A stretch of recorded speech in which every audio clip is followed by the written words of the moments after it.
Even without doing any activity, you can still manifest what you want if you organize these 4 dimensions in one direction and keep it unwavering in that direction for a certain period of time. Now he believes Shiva will do it for him and it will happen. So is Shiva going to come and build your house? No, I want you to understand, God will not lift his little finger for you. What has not happened till now on this planet can happen tomorrow. Human beings are capable of making it happen tomorrow.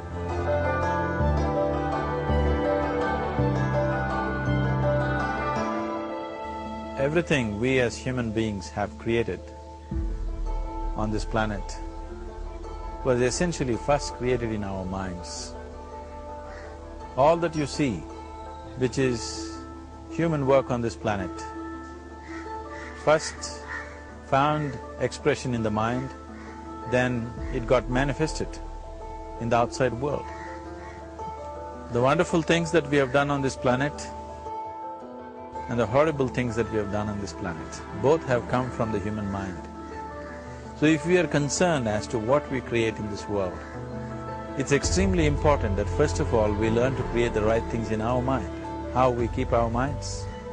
If we do not have the power to keep our minds the way we want it, what we create in the world is also going to be very accidental and haphazard. So learning to create our minds the way we want is the basis of creating the world the way we want. There is a wonderful story in the yogic lore. On a certain day, a man took a walk. He went for a long walk. Accidentally, unawares, he walked into paradise. Fortunate, isn't he? He just took a walk and he landed up in paradise. After this long walk, he felt little tired. So he thought, oh, I'm tired, I wish I could rest somewhere. He looked around, there was a nice tree, underneath which there was very cushiony grass. So it was inviting. He went and put his head down there and slept. After a few hours he woke up, well rested, and he thought, oh, I'm well rested, but I'm feeling hungry, I wish I had something to eat. And he thought about all the nice things that he ever wanted to eat in his life. And instantly, all those things appeared in front of him. You need to understand, there the service is like that. Hungry people don't ask questions. Food came and he ate. Stomach became full. Then he thought, oh, my stomach is full, I wish I had something to drink. All the nice things that he ever wanted to drink, he thought about it and all of them just appeared in front of him. Drinking people also don't ask questions, so he drank.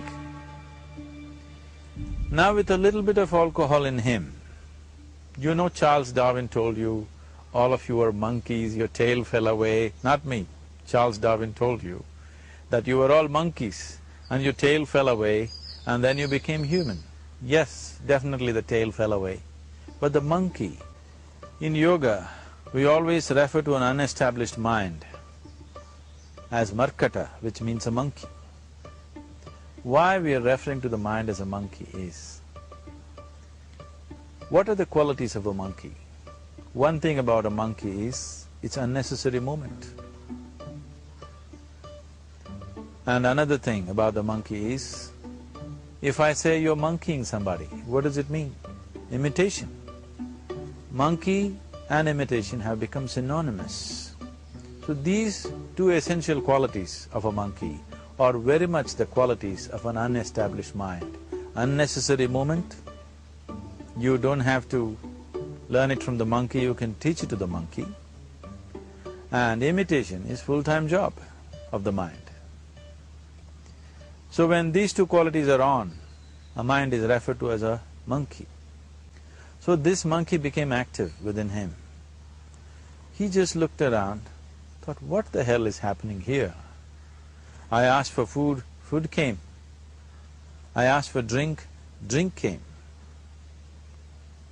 There must be ghosts around here. and ghosts came. Oh, the ghosts have come, they're going to surround me and torture me, he thought. Immediately the ghosts surrounded him and started torturing him.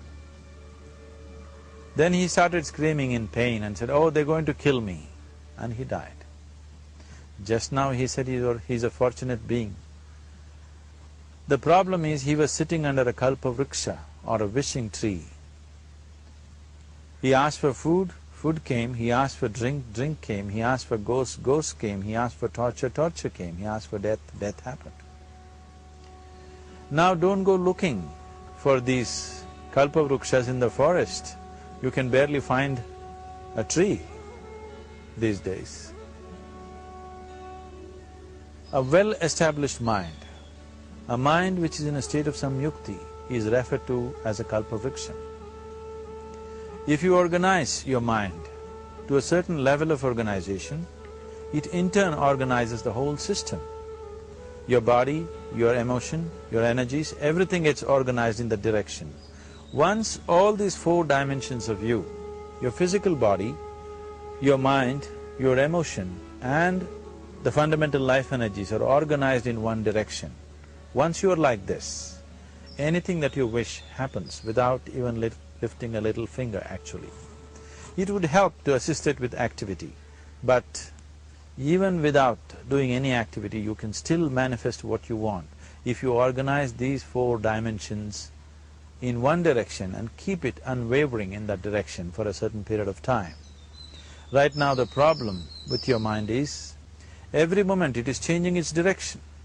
It is like you want to travel somewhere, and every 2 steps if you keep changing your direction, the question of you reaching the destination is very remote unless it happens by chance. So, organizing our minds and in turn organizing the whole system and these four basic dimensions of who you are right now in one direction, if you do this, you are a kalpavruksha yourself. Anything that you wish will happen. But right now, if you look at your lives, everything that you have wished for till now, if it happens, you have finished. Everything and everybody that you have desired for, if all of that lands up in your house today, could you live with that? Once we're empowered like this, it's very important that our physical action, emotional action, mental action and energy actions are controlled and properly directed. If it is not so, we become destructive, self-destructive. Right now, that is our problem.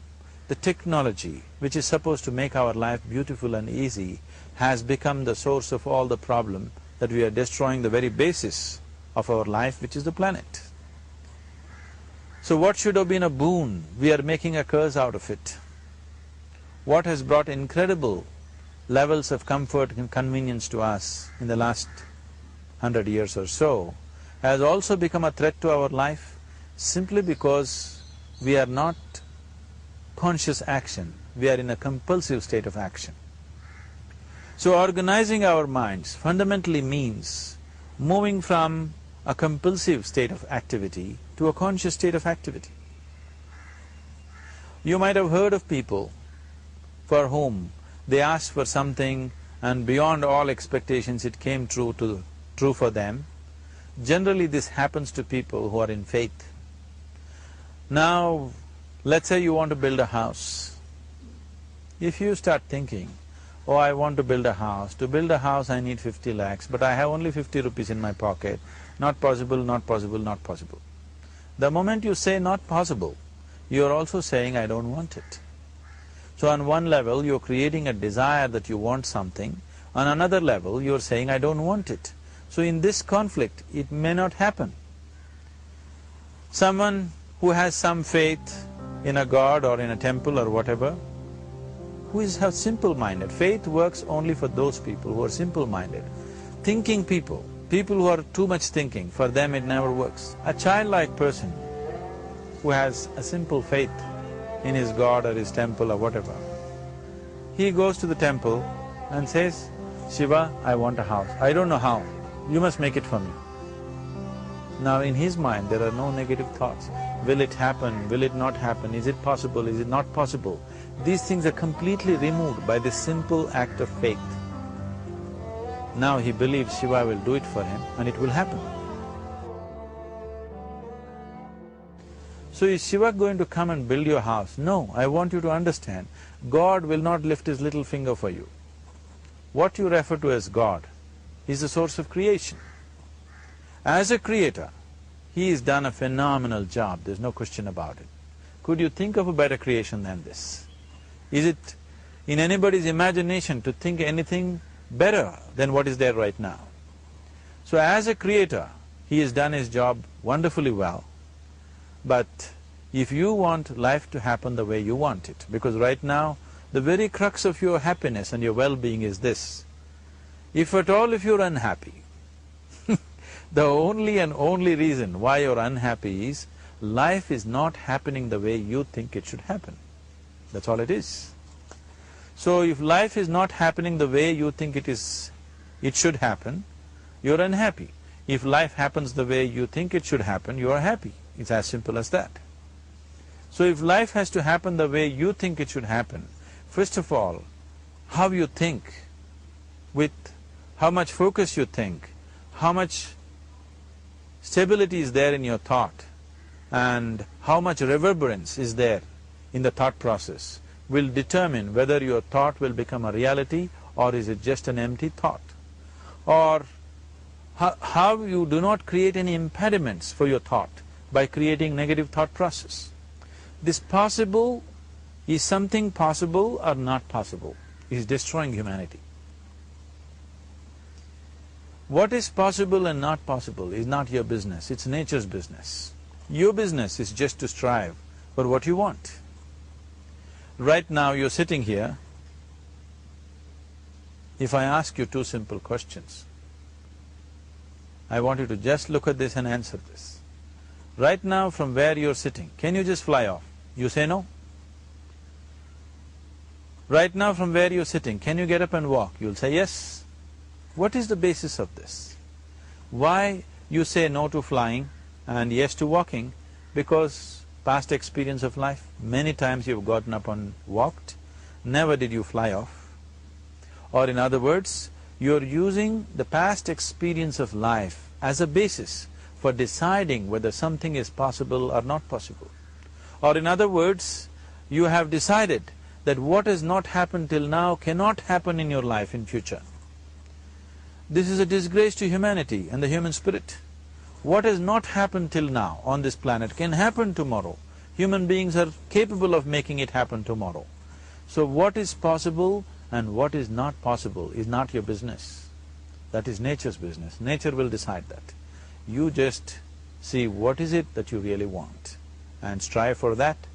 And if your thought is created in a powerful way, without any negativity, without any negative thoughts bringing down the intensity of the thought process, the first and foremost thing is you must be clear what is it that you really want.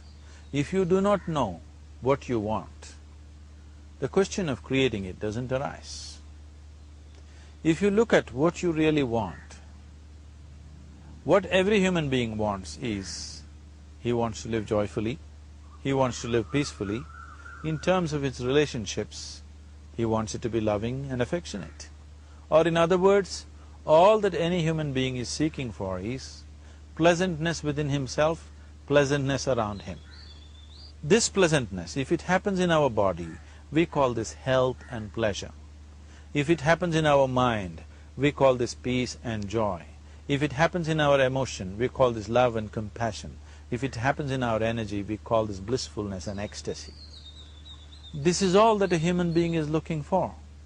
Whether he is going to his office to work, he wants to make money, build a career, build a family, he sits in the bar, sits in the temple, he is still looking for the same thing. Pleasantness within, pleasantness around. If this is what we want to create, I think it's time we addressed it directly and commit ourselves to creating it. So you want to create yourself as a peaceful human being, joyful human being, loving human being, a pleasant human being on all levels. And do you also want a world like this? A peaceful world, a loving world, a joyful world? No, I want greenery, I want food. When we say a joyful world, that means everything that you want has happened. So this is all that you're looking for. So all that you need to do is commit yourself to creating it, to create a peaceful, joyful and loving world, both for yourself and everybody around you. Every day in the morning, if you start your day with this simple thought in your mind, that today, wherever I go, I will create a peaceful, loving and joyful world. If you fall down 100 times in the day, what does it matter? For a committed man, there is no such thing as failure. If you fall down 100 times, 100 lessons to be learnt. If you commit yourself like this to creating what you really care for, now your mind gets organized. Once your mind gets organized, the way you think is the way you feel, your emotion will get organized. Once your thought and emotion is organized, your energies will get organized in the same direction. Once your thought, emotion and energies are organized, your very body will get organized. Once all these four are organized in one direction, your ability to create and manifest what you want is phenomenal. You are the creator in many ways. That which is the source of creation is functioning within you every moment of your life. It is just that, have you kept access to that dimension or not? Organizing the four basic elements of your life will give you that access. There are tools and technologies to do this. The whole science of yoga, the whole technology that we refer to as yoga is just about this, transforming yourself from being just a piece of creation to become a creator.